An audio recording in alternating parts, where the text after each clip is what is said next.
State level पे होना चाहिए, किस तरह का, और दिल्ली सदन तक जाना है, हम लोग जाने के लिए तैयार हैं। ये बोल के धन्यवाद।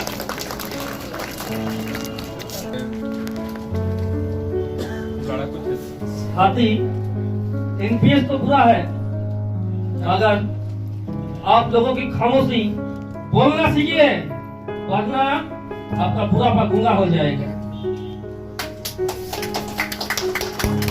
ये जो नोट पेंशन सिस्टम 2004 में शुरू हुआ, आज तक हम लोग लड़ रहे हैं, इसका खत्म नहीं कर पाए, क्योंकि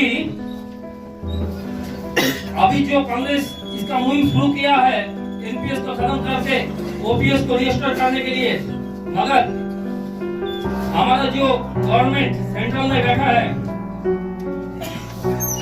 आज सुबह ही हमें कहा ओपीएस देश के लिए बहुत खराब है, इसलिए सेंट्रल में बैठा है वो भी एनपीएस। बाद में उनके बच्चों का भी, जो विडो डॉटर है चाहे डिवोटी डॉटर है, हैंडीकैप बच्चा है, उनको भी पेंशन का सुविधा मिलता है। पेंशन मिलता है, जो उनका आखिरी बेसिक जो होता है वो मिलता है, प्लस साथ में डीए मिलता है, और भी सारी बहुत सारा सुविधाएं ओपीएस में है। लेकिन एनपीएस लेने के लिए, एनपीएस में जो लोग हैं उनको पेंशन लेने के लिए गवर्नमेंट को 10% अपना सैलरी का टैक्स देना पड़ता है, और 14% गवर्नमेंट अपनी तरफ से देता है।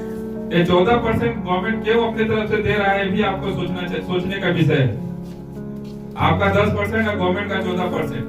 जो गवर्नमेंट 14% दे रहा है, 14% जो गवर्नमेंट का है, वो भी पैसा आप ही का है, वो टैक्स का पैसा है, जो गवर्नमेंट आपका पैसा मार्केट में इन्वेस्ट करके जो आज का खाना जो हम लोग का बिक्री हो रहा है, जो कल का खाना बिक्री हो रहा है, सरकारी जो संपत्ति बिक्री हो रहा है, वो पैसा गवर्नमेंट जो पूंजीपति है उनके लिए पैसा का उपलब्ध कराने के लिए आपका पैसा गवर्नमेंट उस जगह पे लगा रहा है।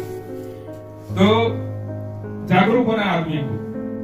एनपीएस में क्या है कि आपका जो बेसिक पे होता है, जो ओपीएस में होता है, लास्ट जो उनका बेसिक होता है उसका 50% उनका पेंशन ठीक होता है, लेकिन ओपीएस में कोई ठीक नहीं है, और डीए भी उसमें कोई ऐड नहीं होता है। इसमें सुविधा भी सिर्फ 3 बार आप अपना लाइफ का 3 बार आप इसमें विड्रॉ कर सकते हैं, जब वो भी आपको सटीक कोई जरूरत हो तभी आप निकाल सकते हैं। तो ये लड़ाई बहुत दिन से चल रहा है। जब 2003 दिसंबर महीने में जब ओपीएस कैबिनेट का पास हुआ था, ओपीएस खत्म करके एनपीएस लाने के लिए, तब गवर्नमेंट उस समय बोला था कि विन विन सिचुएशन होगा, एम्प्लॉय के लिए भी और गवर्नमेंट के लिए भी। जो एम्प्लॉय का एनपीएस में जो पैसा कटेगा, जो 10% गवर्नमेंट काटेगी और 10% गवर्नमेंट खुद देगी, उससे करोड़ों रुपया उनको रिटायरमेंट में मिलेगा।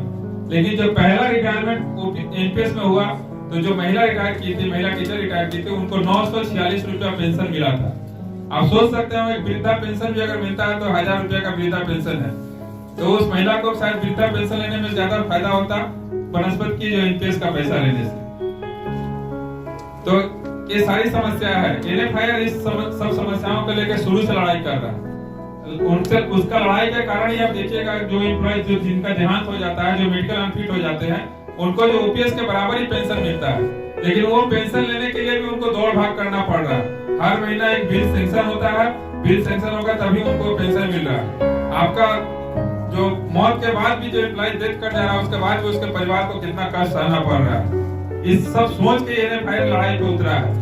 और एनएफआईआर कोई लड़ाई हमेशा कोई आंदोलन नहीं करता है। एनएफआईआर सबसे पहले कागज में लड़ाई लड़ता है, और समय आने पर जब सही समय आता है तब वार करता है। आज जो समय है, आप लोग सुने होंगे, आप लोग सबको टीवी में सुने होंगे, मोदी जी बोले कि उनके पास 400 दिन है। अगर मोदी जी के पास 400 दिन है तो आप लोग के पास 300 दिन है। 100 दिन सरकार का काम काज संभालने में खत्म हो जाता है। तो ये 300 दिन में लड़ाई मजबूती से लड़ना है, और लड़ाई करके हम लोग को ये जीत हासिल करना है। लड़ाई कैसे होगा उसका भी रूपरेखा हम लोग को एनएफआईआर का तरफ से दे दिया गया है। हर महीना एक आंदोलन होगा। आप देखे होंगे कि आपका जो आंदोलन होता है उसको मीडिया कहीं नहीं दिखाता है, कहीं नहीं बताता है मीडिया की एनपीएस के चलते क्या नुकसान होगा, सरकारी कंपनी के बेचने से क्या नुकसान होगा। मीडिया पे आप देखेंगे बहस अभी चल रहा था कुछ दिन पहले, जब हिमाचल में जब इनका सरकार गिर गया, तो मीडिया के कुछ पैनलिस्ट बैठे हुए थे, हम देख रहे थे, वहाँ पे संदीप चौधरी का एक शो आता था, वहाँ वो बता रहे थे कि एनपीएस अगर लागू हो जाता है, खत्म हो जाता है, ओपीएस लागू हो जाएगा, तो इस देश का हाल भी चाइना, नेपाल और आपका इसका श्रीलंका और पाकिस्तान की तरह हो जाएगा, देश दिवालिया हो जाएगा। ये कौन बता रहे थे? वही बता रहे थे, आप मोंटेक सिंह अहलुवालिया का नाम सुने होंगे, जो यूपीए सरकार ने बताते थे कि 27 रुपए में एक आदमी का काफी है सारा दिन परिवार चलाने के लिए। तो ऐसे लोग अगर देश का आर्थिक सलाहकार रहेगा तो देश का भी कबाड़ा होना ज्यादा दूर नहीं है। साथ ही एनपीएस क्यों हम लोग विरोध कर रहे हैं, क्यों इसका विरोध होना चाहिए? आप जानते हो कि जब 60 साल तक आप नौकरी करते हैं, गवर्नमेंट आप पे मनमाना टैक्स डाल देता है, जो उनका इच्छा करता है आपको टैक्स आपसे वसूला जाता है। लेकिन जब गवर्नमेंट को जब देने का समय आता है, 60 साल के बाद जब उनको देने का समय आता है, तो उस समय देखिएगा आप सारे स्कीम से आपका नाम काट दिया जाता है। आपका उस समय ना कोई मेडिक्लेम हो सकता है, ना आपका इंश्योरेंस हो सकता है, ना आपको कोई कहीं जॉब मिल सकता है। माने आप रिटायर करने का 30-40 साल जो आप नौकरी करिएगा, उस समय अपने सुपरवाइजर को, अपने ऑफिसर को, अधिकारियों का जो तेलबाजी करिएगा, बाद में आपको ऐसा मजबूर कर दिया जाए कि आप घर में रिटायरमेंट के बाद अपने बच्चों का तेलबाजी करिए। तो ऐसा जिंदगी जीने से बढ़िया है कि हम लड़ाई करके जिए, लड़ाई करके जीना है। बहुत सारा हम यहाँ पे लोग आते हैं, हम लोग सुनते हैं उनसे, क्या रे लड़ाई करने से क्या होगा? कुछ नहीं होगा, ये गवर्नमेंट किसी का सुनने वाला नहीं है। लेकिन हम लोग जानते हैं ये गवर्नमेंट, सही बात है, किसी का नहीं सुनता है। आप देखे होंगे कि किसान इतना दिन आंदोलन कर रहा था, उनका भी नहीं सुन रहा था। लेकिन ये गवर्नमेंट डरता है, और डरता है किससे? वोट से। वोट का चोट इनको दीजिए, वोट का चोट इनको दीजिएगा, ठीक अपना समय पे ये लोग अपना इरादा बदलेगा और ओपीएस लागू कराएगा।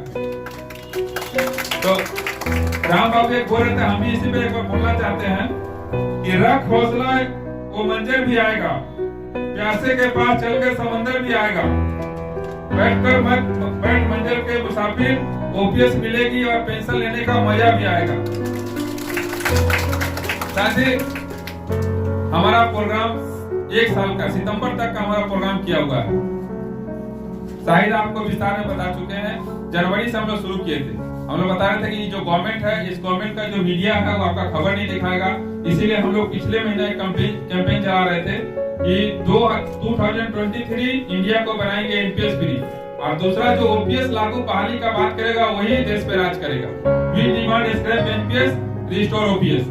ये पिछला महीना का प्रोग्राम था। इस महीना में हम लोग सेमिनार करके आपका और आपके जो हमारे जो साथी है उनका हम लोग क्या उनका चाहत है उसको हम लोग जानना चाहते थे।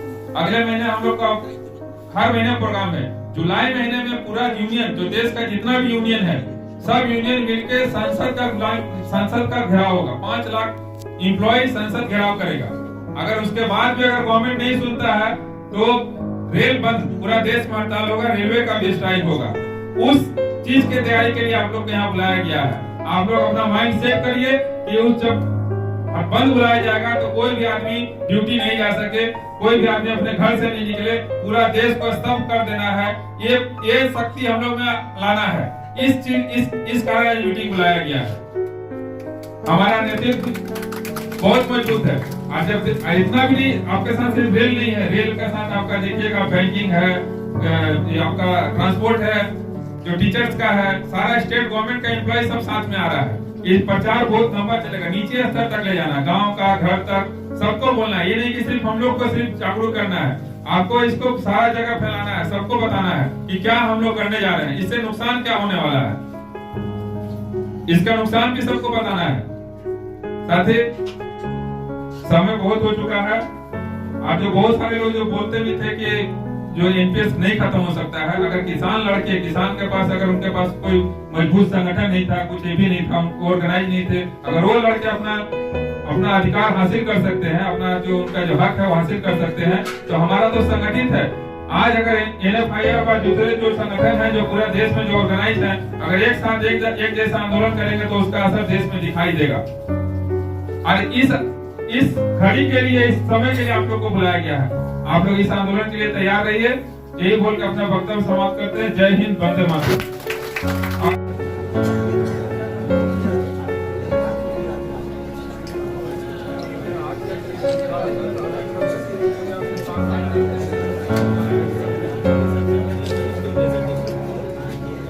ठीक।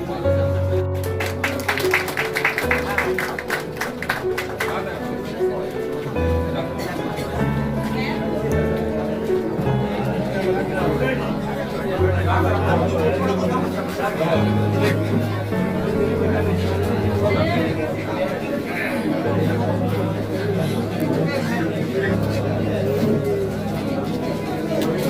udah